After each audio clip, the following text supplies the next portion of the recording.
Well, good morning. Welcome to At Home with Rhonda today. So, happy spring. I think spring has definitely sprung around here in eastern North Carolina. Of course, in North Carolina, I know it's not like this in other states, especially the northern states, but with spring approaching, this is probably my favorite time of the year, and I'll tell you why. I mean, I love every season, and I'm very thankful for every season because they all bring their own beauty and their own joy and exciting change. But spring is my favorite because when I do my walk around, it's like my yard goes from dead, and every day it's like it's just coming alive. I just love it. It's like new life. You know, everything, the grass that was brown, I don't know about your state, but in North Carolina, once it starts to get cold, the grass literally looks like it's dead. It's brown, and it stays brown throughout the winter. And so it's like all of a sudden, my husband and I will say, it's greening up out there. And it's like every day it just gets greener and greener. And so, as you know, At Home with Rhonda, the reason I have this channel, a couple reasons, is I love gardening. I love the outdoors. So I just like being able to video things that's happening around my property, things that I'm doing to I can't even talk this morning, beautify my property. And so I want to share a little bit of that with you. I want to share my little walk around this morning and show you some of the things that are popping up. So let me turn the camera around. The first thing I'm going to show you is a rose bush. It is absolutely beautiful. And the roses on it, the name of the rose bush is called At Last. And I don't know why it's named that, but anyway, they're peach colored roses and they smell like perfume. I wish that you could kind of experience that, but here they are. This is called At Last, and it is coming alive. It looked really dead, but look at that. Just absolutely beautiful. And here's rose number 2, and it smells just as beautiful as it looks. So that's one of the first things. Also, last year, I love the butterfly bushes, the bees, as you can see. There's a bee already on there. This is definitely a plant, just like a butterfly bush, and it can get about 3 to 4 feet tall. But I totally cut them back last year and was hoping that they would make it through the winter. So here's another one, but it hasn't quite. This one here is a butterfly bush, same thing, but it hasn't quite started blooming yet. These are actually climbing bushes, rose bushes, and I trimmed them back tremendously. There's a little bud right there. So they're doing really well, but I don't know. It's just last year they kind of crawled around the border floor, but it looks like they're kind of going upward this year, which is kind of weird. So let's see, let's walk around. One of the other things, it's one of the first bloomers here on our property, are irises. And let me give you a little background on all of my irises. My mother, she was a master gardener. Everything I know, just about, came from her. And so I give her some honor today. She passed away last October of 2025, but she definitely instilled a great love for the outdoors, for God's creation, for birds and animals, and gardening. It's just, it runs in my veins. Okay, I love it. But when she got too old to garden, she would actually go online and she would buy bulbs. She would buy flowers. She would buy seeds, and she would start to grow things and then tell me to come pick them up, and then I would plant them in my yard. So I have a ton of irises, and if you've ever grown irises, they multiply. So about every other year, sometimes even every year, you need to reduce, after they've bloomed, and at the end of the summer season, you need to kind of thin them out. And so I did that last year because all of my irises were out of control. But oh my gosh, they are just displaying so much beauty. Let me show them to you. So I've planted these, and again, all of these bulbs, there's kind of a vacant spot. I'm going to have to figure out what's going on with that. But all of these, look at this. It's almost like I'm getting double the flowers this year. And I have a feeling it's because I thinned them out so good that now a lot of the nutrients are going to the flowers. Look at that. These are called bearded irises. And are you ready? Are you ready for it? Look at that. Bearded. Look at that. Oh, can you even imagine? Look at that. I just can't tell you what that does for my heart. So I've got, there's 2 there. I mean, is that 2 or 3? That's 3. I've got 3 that have opened, and then here are 2 more. This one, look at that. Look at that coloring in there. Oh, my mother loved the bearded irises. She absolutely loved them. I've got rose bushes. I've got knockout rose bushes here in the South. A lot of people love the knockout roses. I do love them for a couple reasons. They are very hardy. They're more disease resistant, but they just don't smell good. And so you can get a bunch of knockout roses here of all different colors. Sometimes $5 a bucket, maybe a 3-gallon or a 2-gallon bucket. So, you can buy a lot of them, and they're beautiful. They are beautiful. I'll show them when we get to the other side, where my knockout roses are. They do really well, but again, they're not my favorite because I love it when it smells just as pretty as what it looks. So my other thing I wanted to show you, one of my early bloomers before Easter, and actually Easter's coming up this Sunday, are my azaleas. I'm not sure what they're called. Hold on.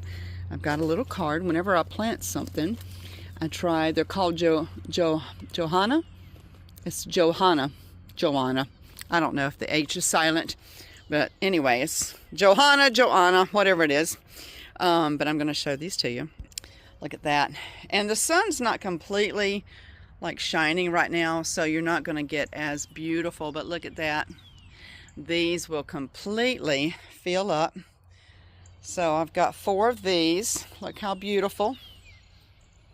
Look how just absolutely beautiful that is. Johanna. I'm going to call him Johanna until I get corrected. So 4 of those bushes, and behind me is a dwarf peach tree, which is just very beautiful. I wish I should have taken a video and showed you all of the pink blossoms that were on there.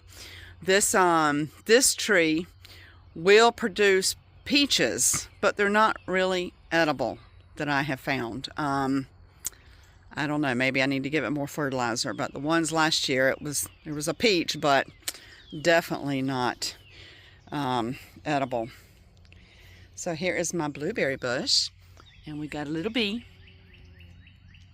on there. But I mean, all of this has just kind of taken off in the last, I'd say, 2 weeks. Look at all them blueberries. I can't wait. So they are coming alive. Let's see. Just absolutely amazing. One thing I'm going to show you. So the project that my husband and I have been working on this year, I had an herb garden. And it was wonderful when we first moved into the house in 2018. But it was old. I have a feeling that the previous owners must have built this when the house was built at some point. So it was very old, and all of the raised beds were made with wood, and so they were rotten to the core completely. So we had to completely tear everything down and rebuild everything back up. And so that's what we've been working on in the winter and moving into the spring, and we're just about done. All I've got to do is fill my my raised beds with some soil and plant and all of that kind of good stuff. But let me show you what my husband has built for me. Are you ready for this? Look at that. It's a 30 by 30. Actually, I think the dimensions are 33 by 30 or something like that. But each post has a solar light, so at night it just looks gorgeous. But look at that. Look at that. Let's go in. I'm going to show you one of the things as I've gotten older. Working in a 40 by 90 garden is a little too labor intensive for me.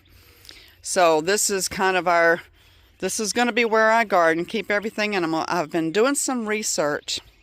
Trying to figure out ways to grow upward instead of outward. And one of the most labor intensive things to grow is potatoes. I don't know if you've ever grown potatoes.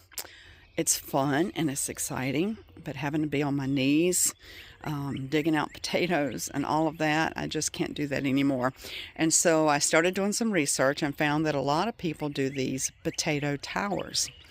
And so this year, I'm taking a risk and I'm going to try it. And so this is what this is.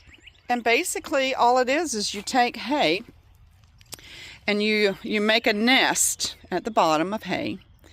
And you bring the hay up around the sides, and then you fill the inside of the nest with soil, and then you put your potatoes all around the outer edges, and then you cover the potatoes with soil, and then I put a layer of Miracle-Gro potting soil on there, and then you repeat that. Then you put another layer of hay, and you make a little nest, and so I've probably got about 6 or 7 layers of seed potatoes that I've got from the bottom all the way up to the top. And then I did, several weeks ago, I had some grocery store potatoes that were sprouting.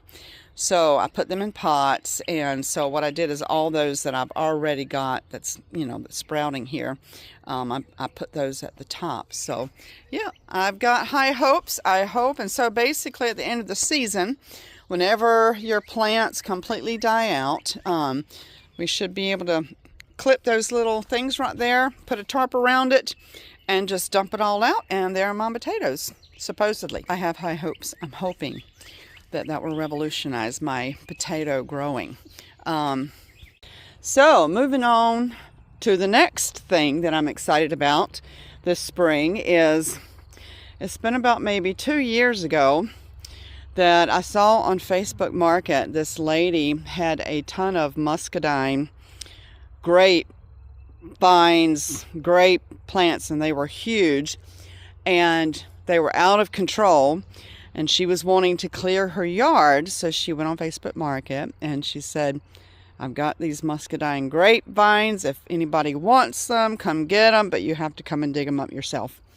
So my father-in-law and my bonus mom, stepmother-in-law,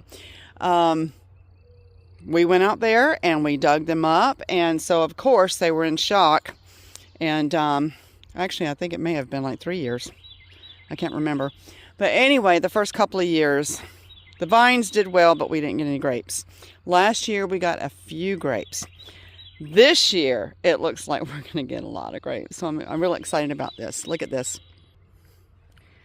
Look, you see that little, let me see if I can zoom in. Okay, you see that little cluster? Might be a little bit too close here. There we go. You see that little cluster? Well, there are a bunch of those little clusters. Those little clusters are grapes. So let me back away here. Looking good so far. It's looking very healthy. Got a bunch of clusters on there. So yes, I'm excited about that. Let's see. Let's move on to the next place. We also have an area here where I've got raspberries and blackberries, and kind of the same thing. You know, when you first plant them, you're not going to get like a bumper crop of fruit the first couple of years. You have to give it some time. But this year, this is where my blackberries are, and everywhere you see the blossoms, that's where we're going to have blackberries. So yeah. Looks like we're going to have some blackberries this year. Excited about that. My raspberries, they aren't really blossoming yet. They're right here. But they'll come along. I don't see any blossoms yet, but this whole area has kind of suffered a little bit because we had a great big tree like right around this area that my husband had to cut down, and we had to remove the stump a few months ago, and so it's kind of in recovery. So I don't know, maybe because it's right here beside the raspberries, I have a feel that possibly it might be in recovery, so we might not get any raspberries this year, but that's okay. Looks like we're going to get a bunch of everything else, so let's keep moving. Let's see what else. Let me just show you the garden, the herb garden, from this point of view. So this is the back gate, which we don't have a gate here yet. Dwight is going to still have to do that. But here, just kind of giving you a view of my garden so far. We still have to fill all of these raised beds with soil. This area is going to be a strawberry garden, so I'll put soil in the bottom and I'll fill this one up, and we'll put strawberries all around the sides. We'll put strawberries in the top and just let them run over and kind of mingle to the ones on the bottom. And over here I have the same setup, so I'm going to have 2 strawberry areas, and I'm hoping to get more strawberries than what I can eat in the summertime, so I can freeze them, make a bunch of jam. I just have not had enough strawberries to do all of that. So hopefully we'll have that. Anyway, but let me, yeah. So still have a lot of work to do out here, but it's looking great. We've come a long ways. Real excited and very grateful to the Lord for his provision and to my husband for his amazing skills. Okay, so here we are. We're at the back of the property. Let me see. I wanted to show you the knockout roses. They are just starting to bloom. They are just starting to bloom, but I'll show you these. These are my azaleas, my pink azaleas. They are getting ready to bust. We've got a couple flowers that have opened up. But right after Easter, these bushes will just pop and open up. This has been kind of a lazy one. It's kind of funny because you see like all of these light pink flowers, and then you have that. So I don't understand how that happens, but maybe it's affected by the soil or something. But yeah, this bush always has like a couple of dark flowers on it. You just never know. Nature is so intricate, and it's so exciting, and it's just quite amazing. Actually, look, there's a couple more. Oh my gosh, I don't know. It has to have something to do with the soil, acidity or something like that. I don't know. If you know, you can let me know in the comments. I haven't researched that one. So here is my knockout bushes I was telling you about earlier. This one actually bloomed. It's not on its way out, but it's been open for a few days.